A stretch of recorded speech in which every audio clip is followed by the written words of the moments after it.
Bonjour à tous. Aujourd'hui, dans les récits du crime, une histoire qui a secoué la torpeur d'une ville ouvrière, Thionville, en cette fin des années 80.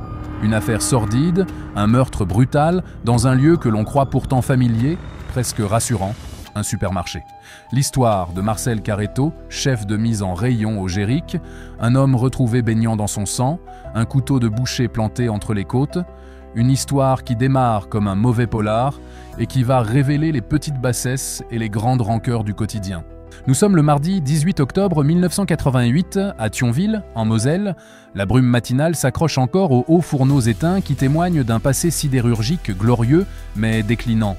C'est une ville où l'on se lève tôt, où le travail est une valeur cardinale.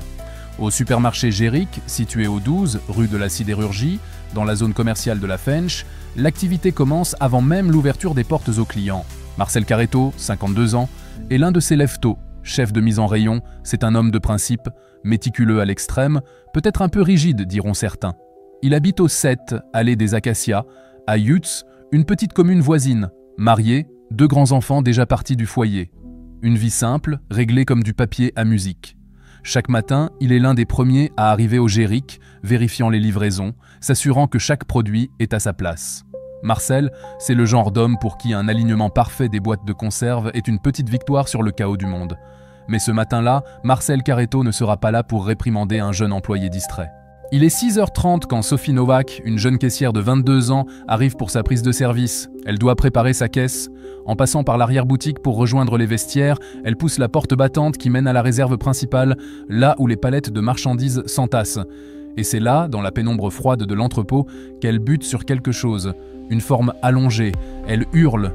Un hurlement qui déchire le silence matinal du supermarché. Devant elle, gisant dans une mare de sang qui commence à sécher, se trouve le corps de Marcel Caretto.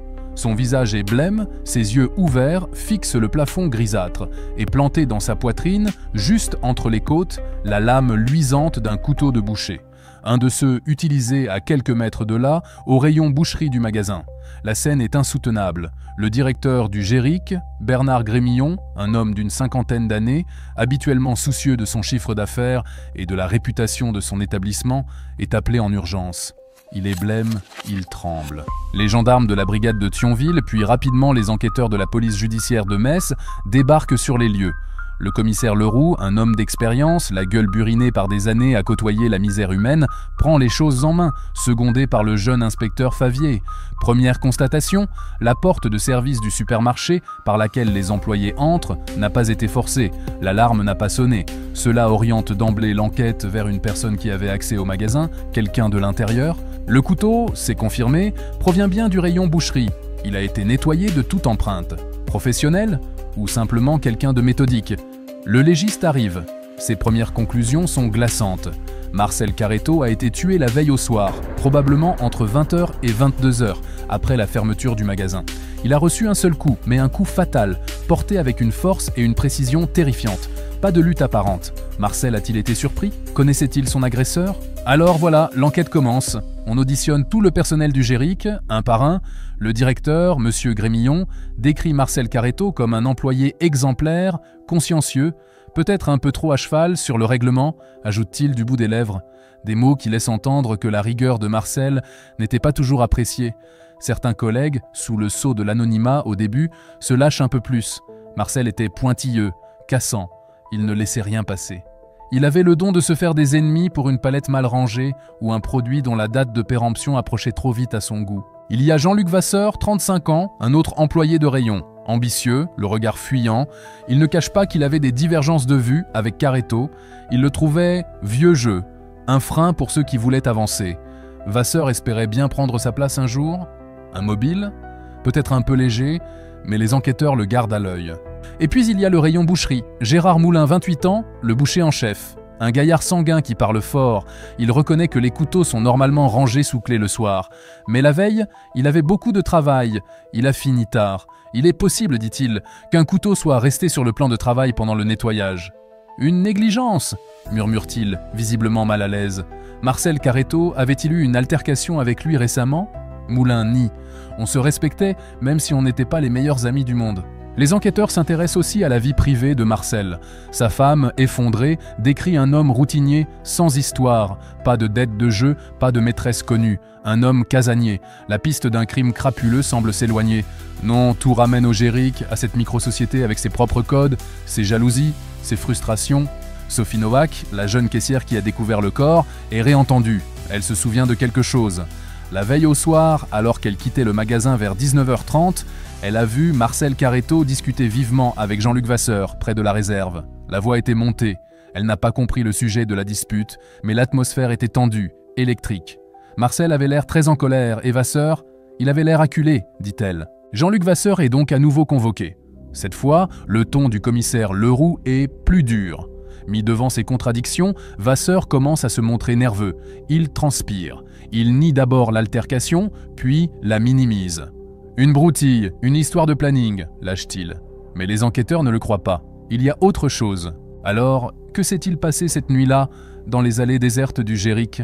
On fouille le casier de Vasseur, sa voiture, son appartement situé au 3, rue de la Moselle, à Thionville même. Rien de probant au début. Et pourtant, un détail, un tout petit détail, va mettre les enquêteurs sur la voie. Dans la poubelle de la cuisine de Vasseur, au milieu des épluchures, un ticket de pressing. Un pantalon de travail déposé le matin même du crime, le mardi 18 octobre, à la première heure. Un pantalon qu'il aurait dû porter ce jour-là. Pourquoi un tel empressement à le faire nettoyer? Confronté à cet élément, Jean-Luc Vasseur craque. Les larmes coulent, la belle assurance s'effondre. Alors il raconte. Oui, il avait un problème avec Marcel Caretto. Un gros problème. Depuis quelques semaines, Vasseur, qui avait des soucis d'argent, une petite amie un peu trop dépensière, des crédits à rembourser, avait commencé à voler discrètement des marchandises dans la réserve. Des produits faciles à écouler, des bouteilles d'alcool, des conserves fines, du café, des petites quantités au début, puis de plus en plus. Marcel Caretto, avec son œil de lynx, avait fini par remarquer des anomalies dans les stocks. Il soupçonnait quelque chose. La veille du drame, le lundi soir, après la fermeture, il avait coincé Vasseur. Il l'avait vu dissimuler des articles dans son sac. L'altercation que Sophie Nowak a entreaperçue était violente. Caretto avait menacé de tout dire à la direction le lendemain matin. Pour Vasseur, c'était la catastrophe assurée. Le licenciement, la honte, peut-être même la prison. Dans son récit aux policiers, Vasseur explique qu'il a supplié Caretto, qu'il lui a demandé de ne rien dire. Mais Marcel était inflexible. Un voleur est un voleur, lui aurait-il asséné. Alors que Caretto lui tournait le dos pour aller, disait-il, sécuriser la réserve avant de partir, Vasseur, dans un accès de panique et de rage, a vu rouge. Sur le plan de travail du stand de boucherie, tout proche, il y avait ce couteau, oublié par Gérard Moulin. Il l'a saisi. Il dit ne plus se souvenir très bien de la suite. Un geste fou, impulsif. Il a frappé Marcel Caretto dans le dos, une seule fois. Après son geste, Vasseur, réalisant l'horreur de ce qu'il venait de faire, a tenté d'effacer ses traces. Il a essuyé le manche du couteau, l'a laissé planter dans le corps de sa victime pour faire croire à un acte de sadisme ou à un règlement de compte. Il a ensuite quitté le magasin, espérant que les soupçons se porteraient sur quelqu'un d'autre. Le lendemain matin, il est allé déposer son pantalon de travail, sur lequel il craignait qu'il y ait des traces de sang, au pressing. Le piège se refermait. L'engrenage infernal. Pour quelques bouteilles d'alcool et des boîtes de conserve, une vie volée, une autre brisée. Jean-Luc Vasseur sera jugé aux assises de la Moselle. Il écopera de 15 ans de réclusion criminelle. L'avocat général avait requis 20 ans, soulignant la lâcheté du geste commis sur un homme qui ne faisait que son travail. La défense avait plaidé le coup de folie, le geste de désespoir d'un homme acculé. Le supermarché Géric de Thionville a continué à fonctionner, bien sûr, mais pendant longtemps, une ombre a plané sur ses rayons. Les employés ont marché sur la pointe des pieds, se regardant parfois en chien de faïence. La vie a repris son cours, mais avec une cicatrice invisible. Cette affaire nous rappelle une fois de plus que derrière les apparences les plus lisses, derrière la banalité d'un supermarché de province, peuvent se cacher les plus sombres secrets, les rancœurs les plus tenaces et parfois la plus effroyable violence. Un drame du quotidien, une histoire d'argent, de fierté mal placée et d'un coup de sang fatal. Voilà pour cette histoire, une de plus qui vient s'ajouter aux annales du crime. Merci de nous avoir écoutés et je vous donne rendez-vous très bientôt pour une nouvelle affaire dans les récits du crime.